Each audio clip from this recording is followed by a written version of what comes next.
Okay, so let me just begin in the next, say, 30 minutes, 35 minutes.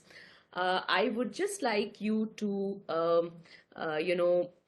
come along with me to talk about, you know, a disorder, or I would say, a state of health concern. And to my mind, this is something which we as Indians should be really, really concerned and worried about. Uh, when I say that NAFLD, that is non-alcoholic fatty liver disease, a hidden iceberg for nutrition and metabolic health. And I truly mean that this statement has a lot of weightage because the fact that NAFLD comes very silently, it doesn't make a noise, people don't get any symptoms, people don't realize that, they are getting into this problem. And it always comes with a cluster of things put together.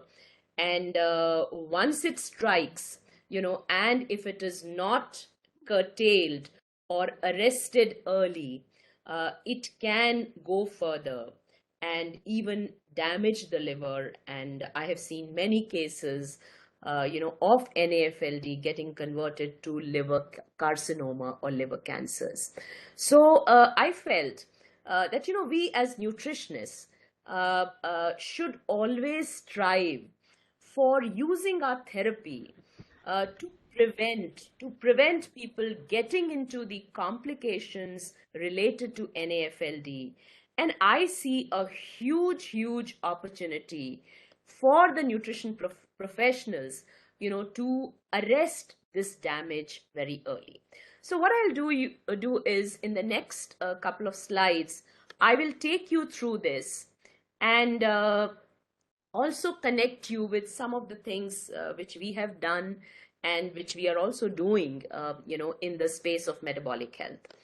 So when we talk of NAFLD, the meaning is very simple. We are talking of a state, wherein there is accumulation of fat, and by definition, more than 5% of fat in liver in absence of significant alcohol consumption. So I think that's very important, because we always, associated fatty liver with alcohol intake. But today we are looking at fatty liver without alcohol intake. So without significant alcohol intake, if you are having more than 5% of fat in the liver, that's the beginning of your NAFLD, that is non-alcoholic fatty liver disease. And what is ironical is that if you look at the etiology, it is your diet, it is your lifestyle, and the story again begins from obesity, and metabolic syndrome, and everything just follows. So another word, or the key word which you must pay attention to, is when we talk of NAFLD, it is asymptomatic. So many a times, you may be reaching the stage of concern without any symptoms, and you may have elevated liver enzymes. Now, you'll be very happy to know that, we are already into the space, and our present study is looking at the screening of adult population in the city of Mumbai across socioeconomic strata for the early stage of NAFLD, wherein there is only a minimal deposition of fat in the liver, not within the liver cells, and it is at a stage that it can be reversed. So we have a battery of tests which we can do to screen a population for early detection of NAFLD. Now, if fat accumulation continues, NAFLD will convert into NASH, and NASH will get converted into cirrhosis and hepatic carcinoma.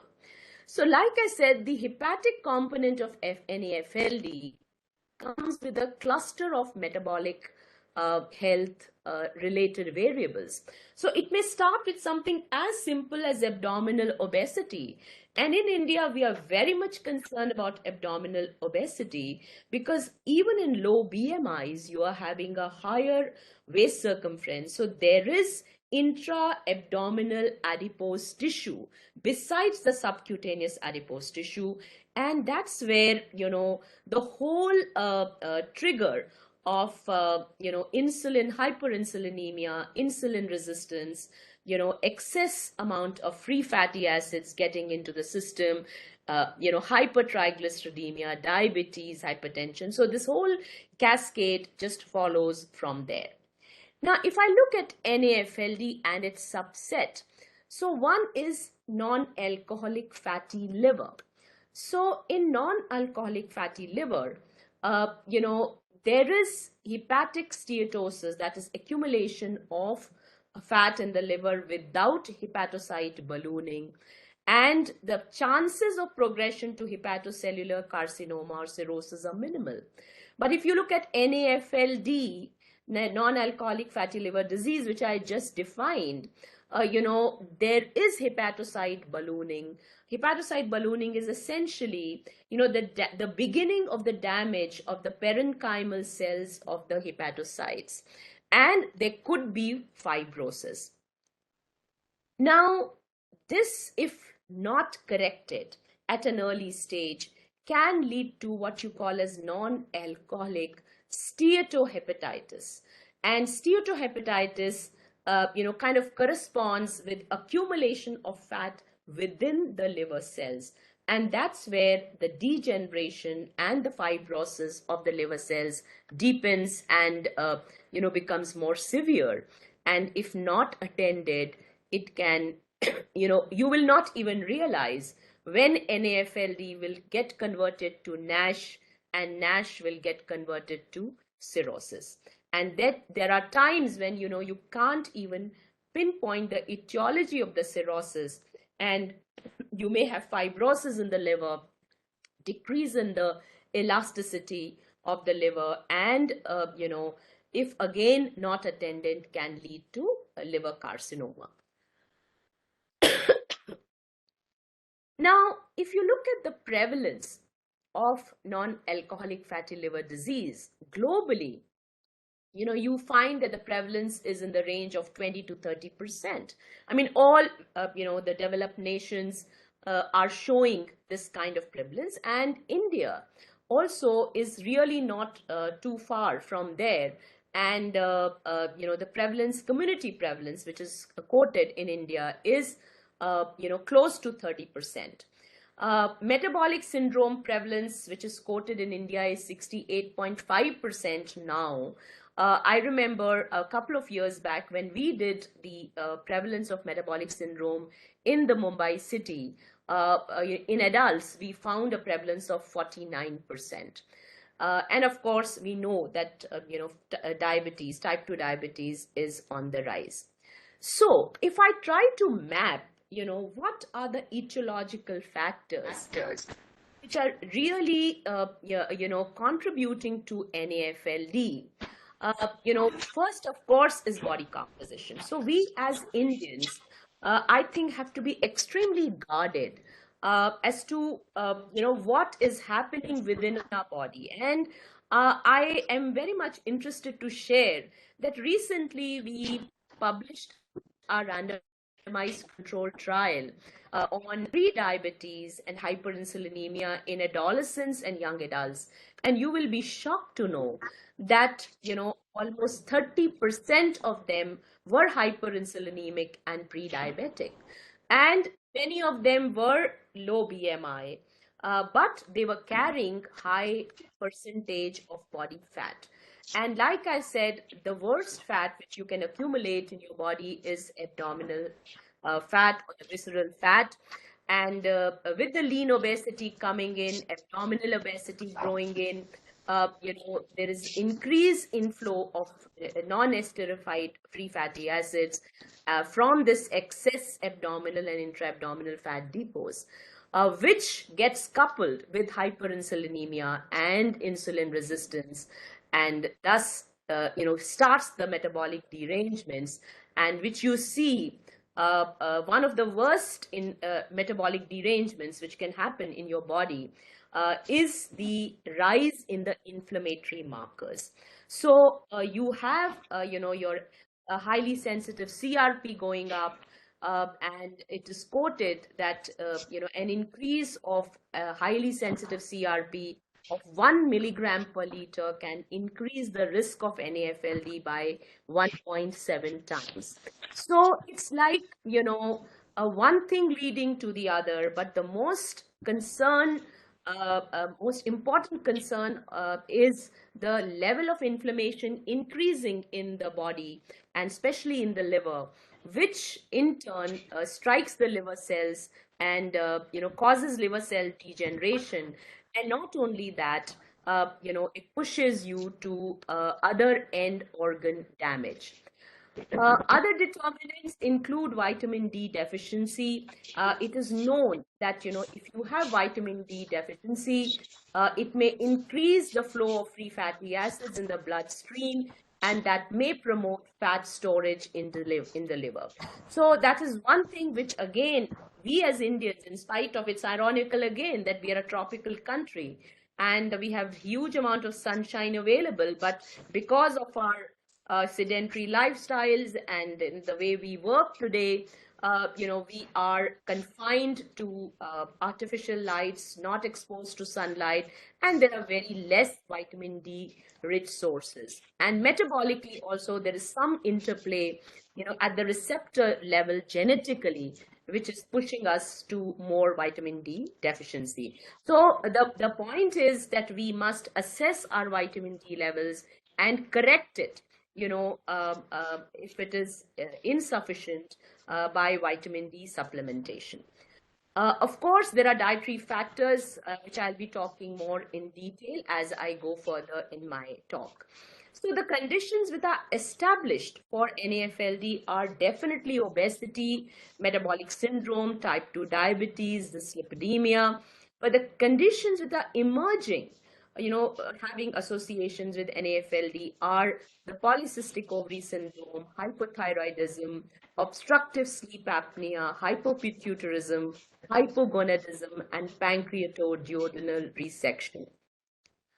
Now, this is just again to summarize what's exactly happening in NAFLD. That is, there is increased import of fat from the adipose tissue because there is insulin resistance, at the adipose tissue level, so which is favoring more of fat deposition rather than beta oxidation of free fatty acids, and there is decreased export by VLDL from the liver. So that's precisely what's exactly the imbalance which is created, is pushing more and more fat getting accumulated in the liver, and then if this not getting corrected would lead to NASH. And the moment this steatosis and insulin resistance enters NASH, there is lipotoxicity, oxidative stress, and inflammatory cytokines coming into the picture. So what are the phenotypes of patients which we see with NAFLD in India? So you may see NAFLD who are obese, but again, very, very concerning is that you may have NAFLD patients who are lean, because there is rampant lean obesity in India. Of course, type 2 diabetes and metabolic syndrome are also the phenotypes very common in NAFLD. So just at a glance, if I have to look at what exactly is happening, why we are succumbing to NAFLD, is definitely there is something happening at the cellular level, where the cellular receptors are interplaying with our genetic predisposition, where we probably have very less control, and we cannot pinpoint and say what exactly is going wrong here. Besides, of course, we may have a genetic predisposition for so many things. Like we know that we as a ethnic group tend to accumulate more body fat and are more prone to metabolic health disorders. But besides this, what is salient is what I just summarized even earlier, that, obesity, abdominal obesity, your subcutaneous adipose tissue, your intra-abdominal adipose tissue, insulin resistance, metabolic syndrome, subclinical inflammation, and type 2 diabetes. Okay, and so these are all factors, low vitamin D and high parathyroid hormone levels, imbalanced diets and physical activities. These are all cluster of factors which are pushing us to NAFLD. And if you see that they are all linked with one another, so you have to arrest this damage as early as possible, because it's pushing you to end organ damage, whether it is heart, whether it is autonomic dysfunction, whether, of course, it is cirrhosis of liver, cancer, and even chronic kidney disease. So after understanding, what is NAFLD and why should we be concerned about it, and what are the etiological factors which are leading us to NAFLD, and how, they are interlinked with each other, and how we are pushing ourselves to inflammation, then the question arises, can we do something about it?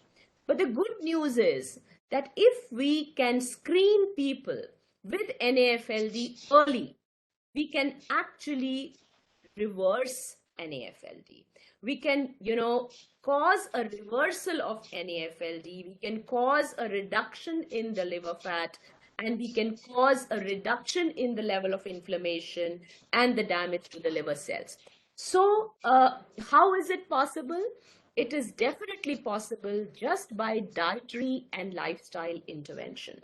So there is huge amount of science now available that if we can work on our diets, and what kind of diets, I'll elaborate a little more in the next few slides, and couple it with increased physical activity, there is definite improvement in serum liver enzyme levels, liver fat, degree of hepatic inflammation, and fibrosis. So just to look at a glance, what are the priority areas, when we talk of the nutritional management of NAFLD?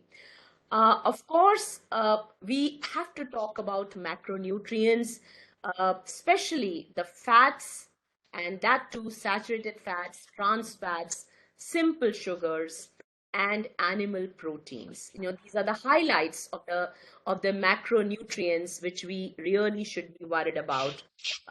And of course, it goes without saying that good quality fat has a major role to play. So when I said, your HFSS, high fat, salt, sugar, foods, and the animal protein, especially the red meats and the processed meats, are pushing you towards NAFLD. And if you correct this, probably that's the first step, towards reversal of NAFLD. On the other hand, if you increase the intake of good quality fat, create a right balance of fatty acids, emphasize on plant-based protein, emphasize on dietary fiber, they're all going to be beneficial to the liver. And of course, there is a science of nutritional geometry, which is emerging in recent times. Which actually is an excellent tool to study the relationship between various aspects of diet and the NAFLD pathophysiology. So I'm just going to touch on a few things which are very important. And to my mind, a nutritionist should exactly know, why is it that she's talking about, bringing down drastically the intake of red meats and processed meats, especially to arrest the damage caused by NAFLD or reversal of NAFLD. So we know for sure that the moment the intake of red meat and processed meats goes up, we are increasing on our saturated fats, we are increasing on cholesterol, nitrates, nitrites. We are probably also increasing on the intake of advanced glycation end products. And the first impact this has is on your gut. You will not even realize that, these foods give a substrate to the microflora in your gut to form what we call as the trimethylamine, and which in turn gets oxidized, in the gut itself, and pushes the body towards insulin resistance. Not only that, but TMAO is considered to be a very, very important risk factor, which alters the synthesis and transport of bile acids. It reverses the direction of cholesterol transport and glucose homeostasis. So it actually pushes the liver to a state of hepatic steatosis. On the other hand, the utilization of branched chain amino acid also gets impacted because the animal protein, especially the red meat and the processed meat, is high on aromatic amino acids. So it disturbs the balance between the two amino acids, and this kind of disturbance, and again the impact at the cellular receptor level, favors more of what should I say, hepatic lipogenesis rather than lipolysis or beta oxidation of fatty acids. So we definitely know for sure that of course, we as Indians are mainly vegetarians, but there is a sector of Indian population who are consuming a lot of red meat, processed meats, in the backdrop of increasing their protein intake. Okay, so sometimes we just go completely unfocused and directionless when we just only think of increasing our protein intake. Protein intake increase should not come with the excessive increase in the intake of red and processed meat, because somewhere that's going to damage your liver. Similarly, there is science to say that methionine and choline deficient diets can induce NAFLD. So I think this is again a message to the dietitians and nutritionists to look at how you can, incorporate, such important amino acids in your diets. Now, talking about fats, I think the clear message is that sat fats have to be drastically decreased in our diets. Actually speaking, the kind of food which we eat on day-to-day basis, the first message is that we need to ration our visible fat intake. Whether we are consuming, PUFA or SFA, the visible fat intake has to go down. So which we always say, I would be most happy for adults to consume 1 tablespoon per person per day. So within that visible fat intake, I think you need to really strike the balance of actually cutting down drastically on saturated fatty acids. And the sources of saturated fatty acids which are there, and especially some of these saturated fatty acids also become a very integral part of some of the foods which we consume on day in and day out. We consume bakery products. We see a lot of adolescents and young adults consuming fast foods, and evening time a lot of snacking options which we depend on maybe giving visible and invisible sources of saturated fatty acids and trans fatty acids. So I think we need to be really aware. And I am wanting to emphasize this is because let's not think that I'm an adolescent or 18-year and I'm a young adult and I don't think so I can ever get liver disease. You'll be astonished to kind of find out that even the younger population, if I do their ultrasound of the liver, they are carrying excess fat in the liver, right? And if there is 30% of pre-diabetes or hyperinsulinemia in this group, I am pretty much convinced that if I had done an ultrasound of those, adolescents and young adults, they would be in the early stage of NAFLD. So if we close our eyes and we say that, we continue with our snacking patterns and we don't pay attention to saturated fatty acids and trans fatty acids, it is going to strike us very badly, because it's going to trigger insulin resistance. It is going to, decrease the beta oxidation. It is going to favor lipogenesis. And, there would be fat accumulation in the liver. And I told you, the moment you get into NAFLD, the first thing which happens is you get into an inflammatory mode. So that inflammation triggers a whole lot of cascade of, reactions which can be damaging to a lot of your organs. So this is something very, very important. Now, we do talk of,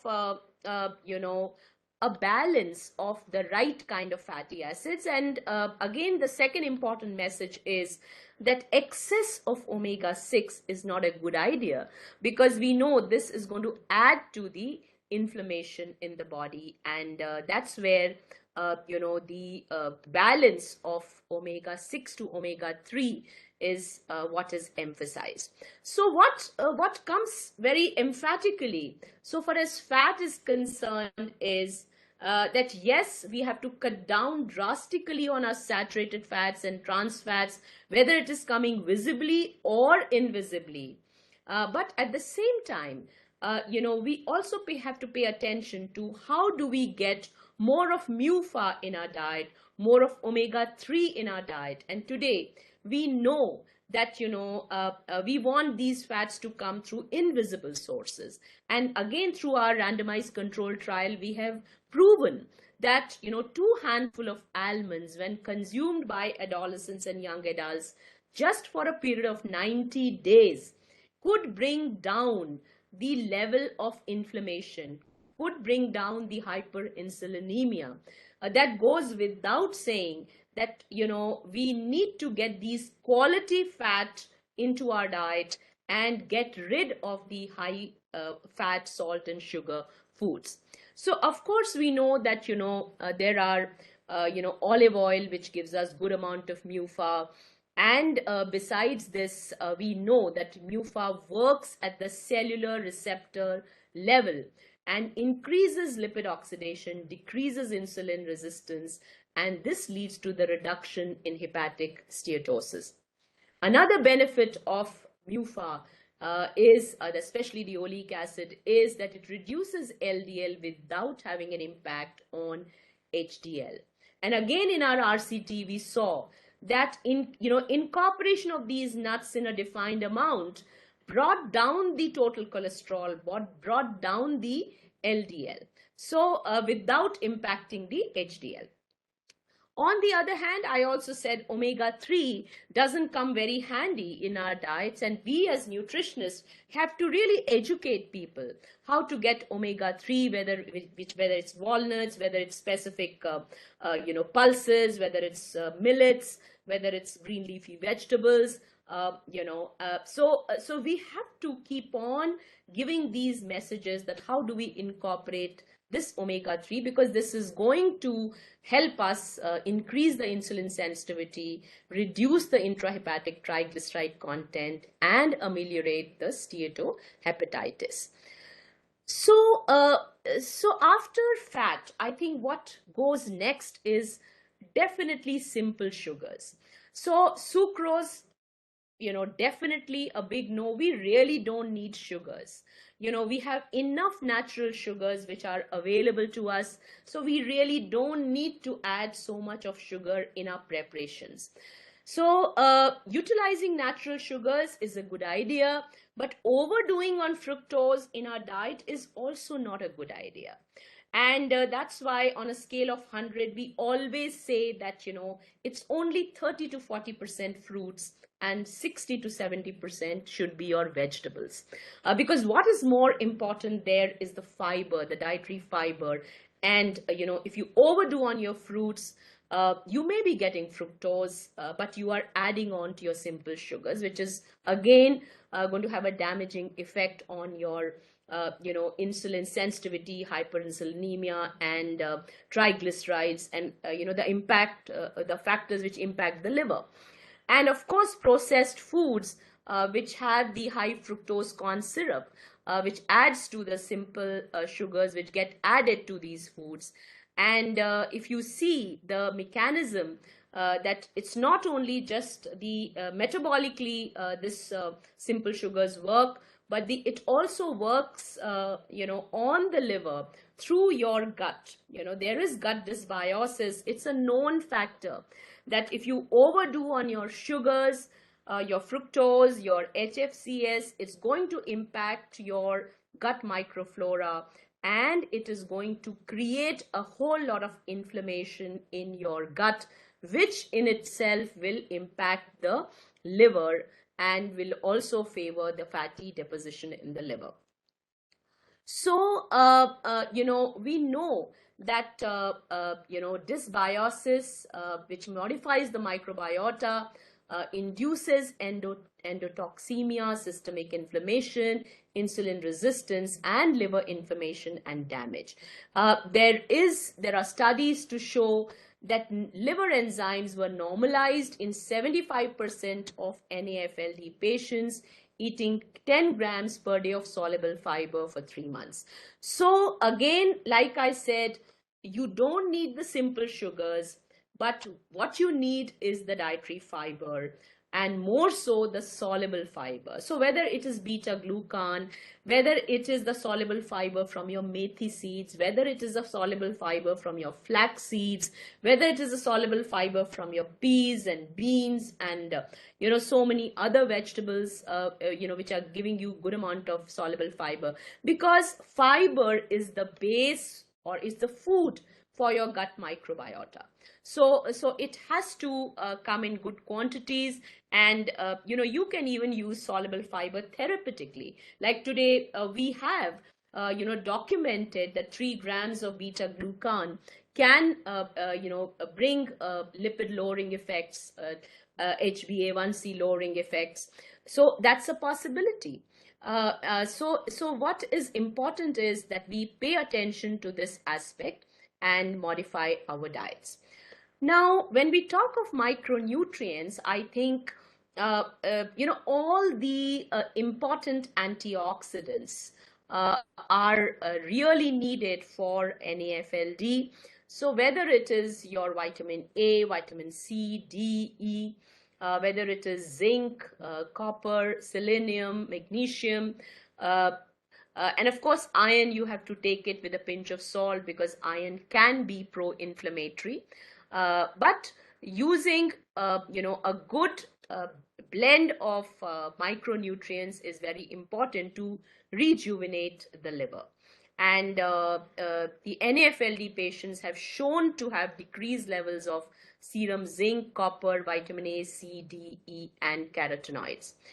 In fact, treatment with vitamin E has shown to decrease the liver enzyme levels and liver lobular inflammation and improved liver fibrosis and reduced steatosis. So it is one of the line of treatments which is used for NAFLD.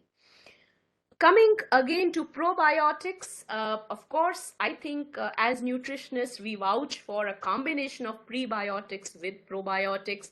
And how probiotics really help is that, they create the energy homeostasis. They prevent the leaky gut, the dysbiosis. They work on the metabolites, which are so important in the gut, which in turn impact the fatty acid beta oxidation or de novo lipogenesis or insulin sensitivity. And I spoke about the ratio of aromatic and branch chain amino acids, the choline, which gives the TMAO, trimethyl amino oxidase. So ultimately, it all is working towards the inflammatory markers getting increased in the liver, and the necrosis and the liver damage of the cells, pushing the liver from NAFLD to NASH to cirrhosis. And of course, I must mention that I just wanted to say that the gut microflora of population suffering from NAFLD also shows more of the undesirable microbes as compared to the desirable ones. So what kind of diets are we looking at for an NAFLD patients? And if you see what comes out very clearly in literature is that it's the Western diet which is very high in processed foods, red meats, processed meats, sugary beverages, snacks, cakes and biscuits, eggs and butter. I mean, if you look at all these foods and you try and see what our younger kids are eating, and what kind of snacking are they doing, I think all this is getting emphasized. So they are pushing themselves to NAFLD because they're increasing their total energy intake, high sat fat, high animal proteins, high amount of sugar, fructose, high salt, and low amount of fiber. So the literature shows it is the Mediterranean diet and the DASH diet which really helps to combat the reversal of NAFLD, and we all know that these diets are the diets which emphasize vegetables and fruits, which emphasize whole grains, they emphasize legumes, nuts, and they emphasize low-fat dairy products. They emphasize restricted amount of non-vegetarian food, whether it is fish or low-fat meat, and of course minimally processed foods and reduced sodium. So the benefit of switching to this kind of dietary pattern is going to get us more of MUFA, more of omega-3, more plant proteins, more fiber, more polyphenols, more carotenoids, and we will decrease on our total fat, sat fat, trans fat, salt.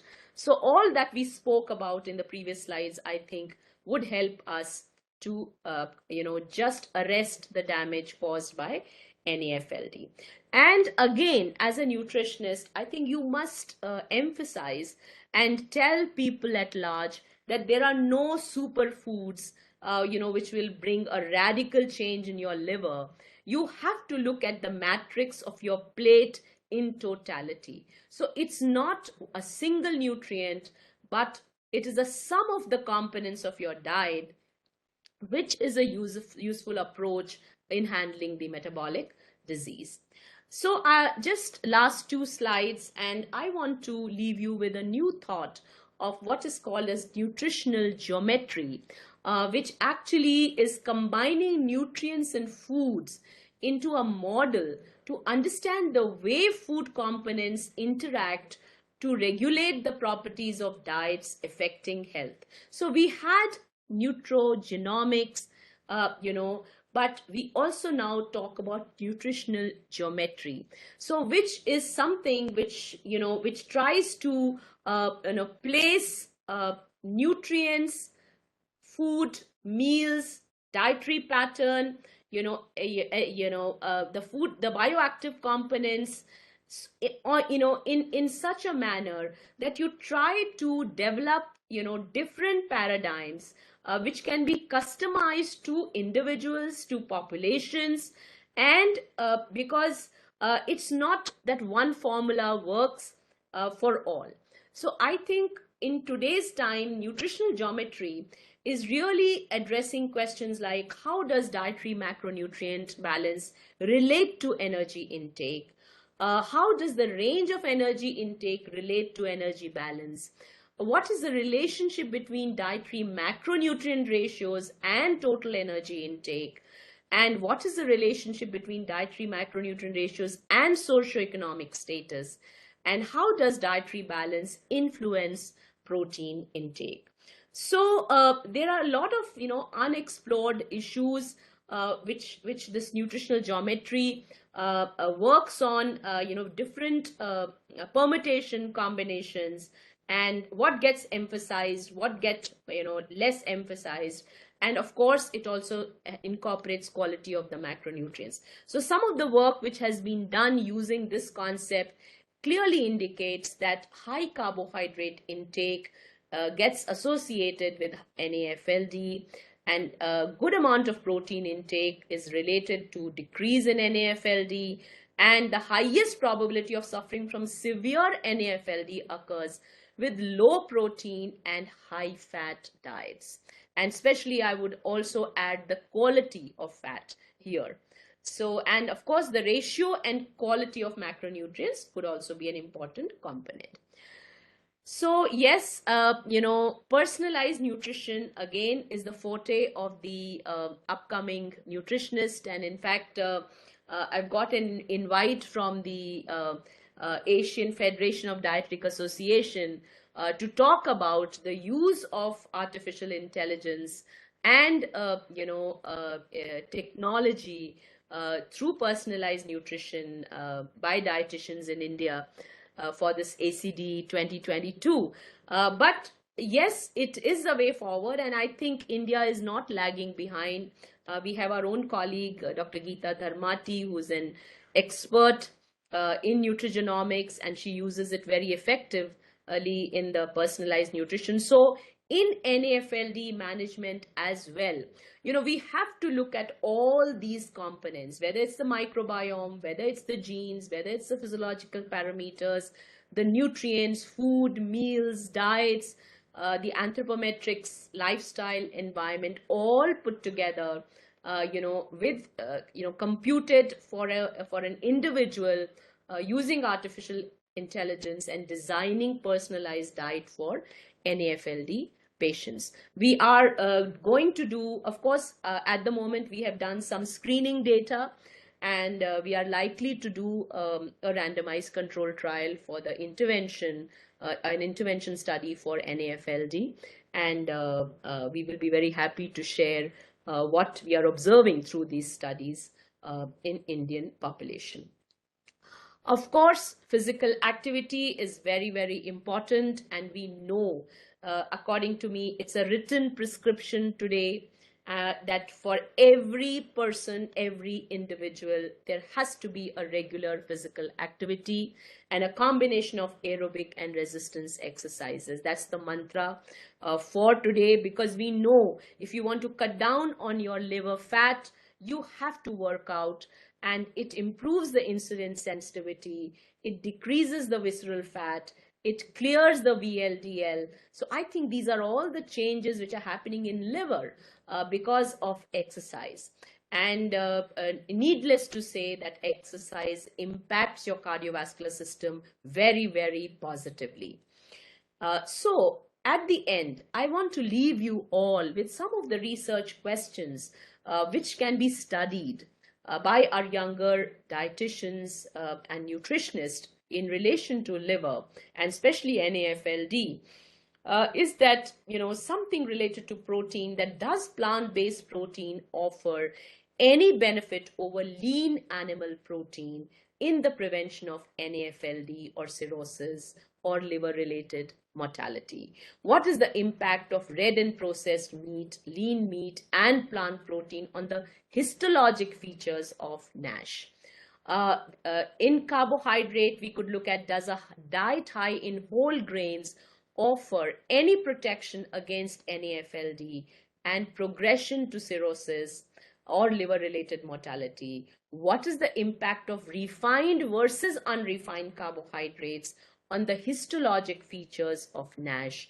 And what is the impact of diet low in free sugars on the histologic features of NASH? For fiber, are high fiber diets protective from developing NAFLD, cirrhosis, or liver-related mortality? Can increasing fiber in the diet reduces hepatic steatosis and improves histological features? And is there a difference in the impact of insoluble and soluble fiber?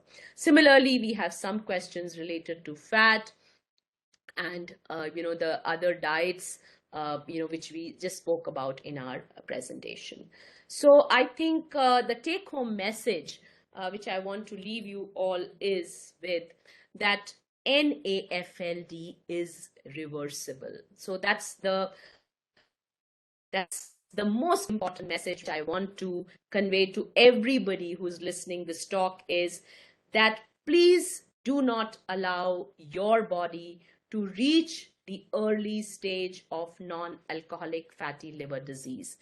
Because, if there is no, if you will not pay attention, because it's a silent, silent, disturbed state of the body, which you will not even know that, there is something which is happening within the body. So please be very, very particular. Not only do your body composition, but it may be a good idea to do your ultrasound, do your liver enzymes to detect NAFLD much early. And please put efforts through your diet, through physical activity to arrest this damage. And, it is possible. And that's that's the good news, and that's where our nutritionists have to help the people at large. So it's as simple as a 10% of weight loss, not only weight loss, I would say fat loss. So today we as nutritionists know which are the nutrients which favor fat loss, right?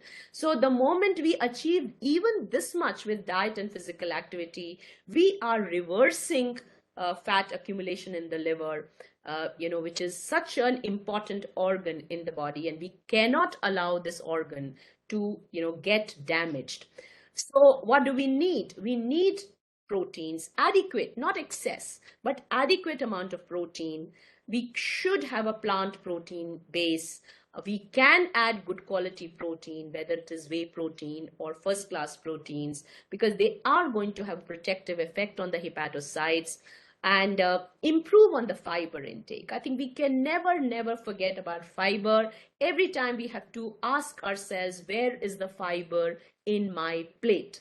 I think teach everyone to ask this question. I'm teaching my grandchild also that, you look at your plate and ask, did you have your fiber today in your meal? So that's the kind of sensitization which we need to do. And of course, soluble fiber sources must be identified. They should be emphasized because they're more protective. And the moment we take care of fiber and good nutrients, prebiotics, probiotics, our gut environment is going to improve. And we must emphasize on good quality fat. And I vouch for invisible good quality fat, because we are convinced by the randomized control trial that if we use natural foods as therapy for a defined period of time, with a basic framework of dietary guidelines, it really can change your level of inflammation in the body, and that's our insulin resistance in the body, and that's what is needed. So omega-3, MUFA are the two fatty acids which really need to be emphasized. And what is written in red is something which all of us have to be extremely careful and be cautious about it, that the refined carbohydrates, the HFSS foods, the HFCS, high fructose corn syrup rich foods, the sugar sweetened beverages, all this has to be drastically eliminated. The red meat, processed meat, saturated fats, trans fats, and I said they can come from visible and invisible sources. And then please do not forget that, this all has to be supported by regular exercise, it both aerobic and resistance, because it is, your exercise is actually impacting your metabolism. So that small little effort of 30 or 45 minutes every day is really the key to sensitize your insulin and bring down your liver fat. yes, going forward, we are going to take our artificial intelligence, personalized nutrition, nutritional geometry. These are all upcoming areas, and I think we all will brainstorm together that how we maximize on this information. So thank you very much.